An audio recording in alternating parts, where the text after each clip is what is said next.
Hi, my name is Joshua Bender and I'm a junior at Valley City State University.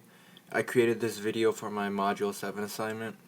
The assignment is a part of my online HPER 350 Sports Ethics class. My assignment is about commercialism in sports. Specifically, I will discuss how sports are indeed too closely linked to money these days, also with how sports are not too closely linked to money these days, as money serves as a form of reward that is appropriate in our society. My own personal opinion is not expressed. I am simply just supporting an argument for both perspectives. But first, I will talk about commercialism and sports in general.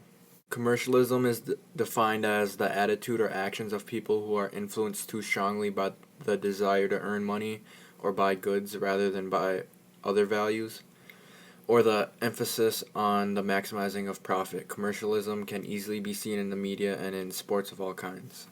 Sports are created for many reasons. They serve as a universal language that everyone can relate to. They bring together people of all ages, races, and cultures. Hundreds of sports exist today, as you can see in the picture. The Olympics are a prime example of what sports can do. They are generally made to be fun, competitive, and help to improve physical ability and skills.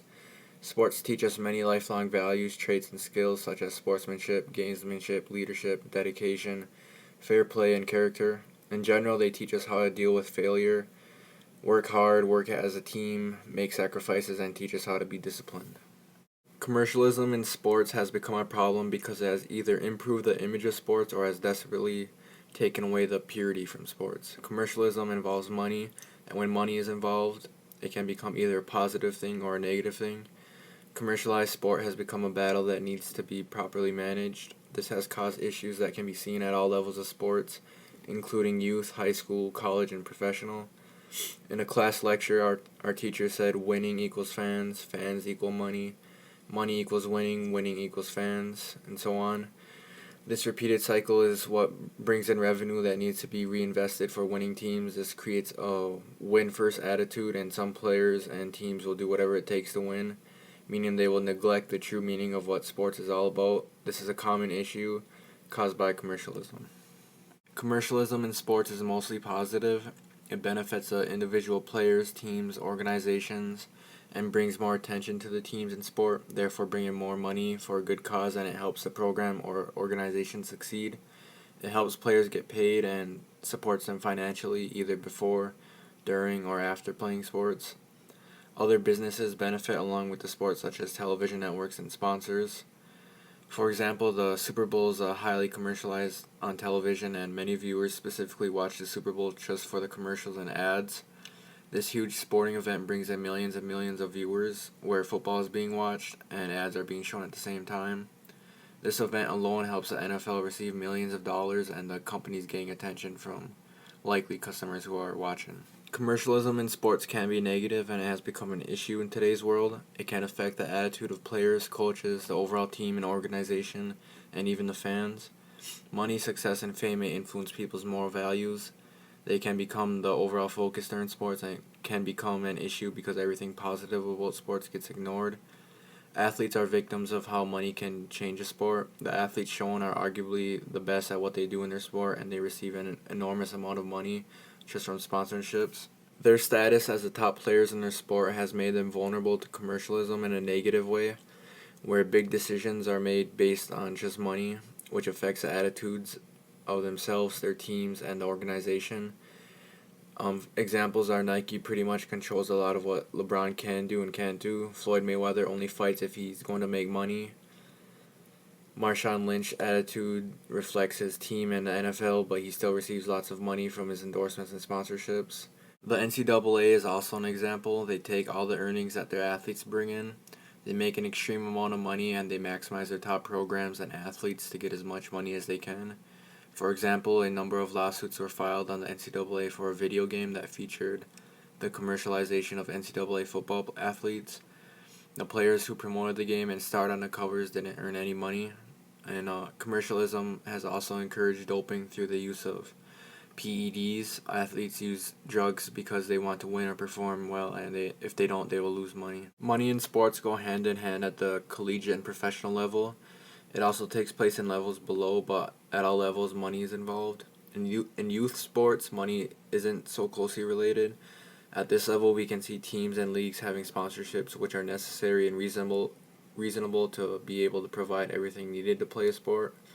Rarely do we see situations where winning at all costs to achieve victories where moral values are neglected. At the middle and high school levels, money is more involved in sports. Schools and teams still have sponsorships, and money that is brought in is always used to benefit the school's athletic programs.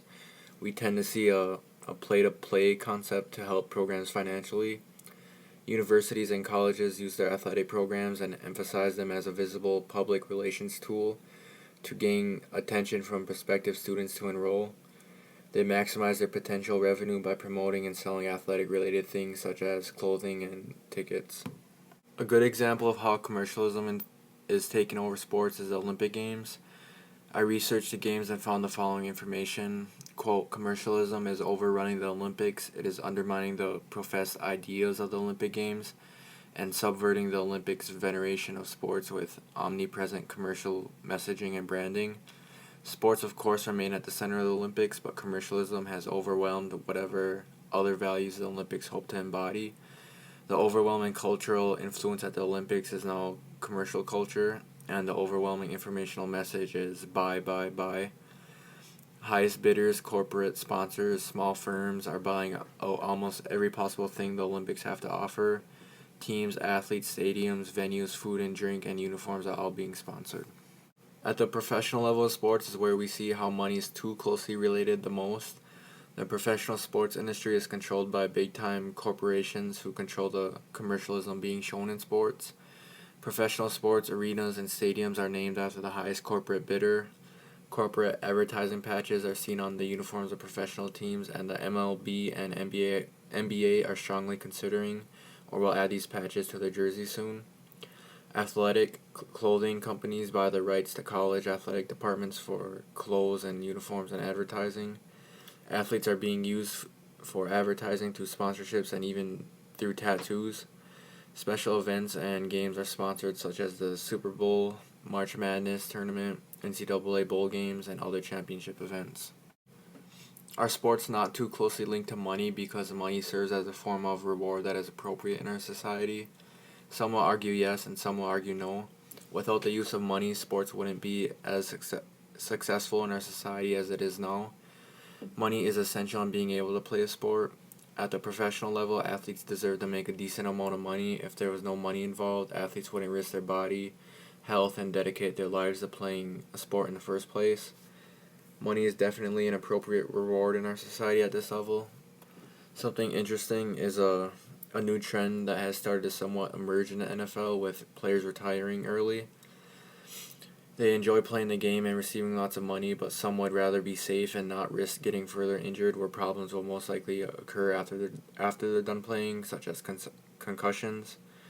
This just shows that even though these athletes are making millions, they would rather decline the money and focus on their health instead. The money they make isn't worth the health problems they are at risk for. I personally think money is too closely linked to sports these days. I understand both sides, but in today's world, sports have become a way to make a living and a way to make profit, and back then sports weren't as important as they are now. I think commercialism is starting to get out of hand, and I see how it is affecting sports in both a negative way and a positive way. I think commercialism has distracted both the athletes and spectators from what the true purpose of sport really is. Important qualities, skills, and traits possessed by the participants involved in sports are starting to be overlooked and underappreciated. As an athlete, I would love to be in the shoes of professional athletes and receive the money they are getting while playing the sport I love. I wouldn't let the negative things get to me because I would be focused on the sport. If I were in charge, I wouldn't allow big corporations to have as much control as they do now. I would decline money for the love of the game and wouldn't want to see sports be controlled. I think commercialism is good in sports, but it's something that needs to be managed well. You can't let commercialism take over sports because the true meaning of sports would slowly disappear, and it would all be based on winning and making money. So that's all I have for this video, and as you can see, I have my works cited pages with 4 resources.